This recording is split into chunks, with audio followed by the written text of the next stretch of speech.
Check, so we're going to send things over to Emily Lenahan. Hey, Em. Good morning, Emily. Good morning, everybody. You know, we're always talking about Twitter, and we've been talking about the Olympics, so now we're talking about how they go together. I'm on WIVB.com right now, our News 4 website, because right in the middle of the page, you'll see our section for the Summer Games, and when you click more stories, that takes you to our complete coverage of the games. And we have so much great stuff here, photo galleries, a medal count. But I want to bring your attention to something right here. It says Olympics Awash in Twitter. Click there. And this is an article that's written about just the impact of Twitter on the Olympics.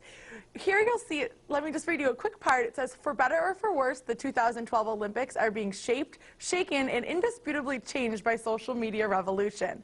And this whole article is about how the Olympics used to have a lot of control over their image and what was being out there, and now all athletes can communicate with millions of people in just 1 second. So this article really summarizes all that, and since we're always talking social media, I thought that would be great for you guys to check out. I, of course, put a link to it on our Facebook page, and I'm welcoming you guys to join in on that conversation. So definitely do that now right on our Facebook page and, of course, on Twitter. Another conversation we're having is about kids who are dreaming of being in the Olympics right now. We want to know what advice you have for kids who are watching the games and hope to be in them one day. So we already have a few comments. I'll be sharing more of those comments later on, so definitely log on and join that conversation. For now, we're going to see what the weather's like with Mike. Well, thank you there, Emily. Actually, hey, Emily, you know, we're talking about kids playing sports as well, because we're talking about advice for kids who dream of being in the Olympics.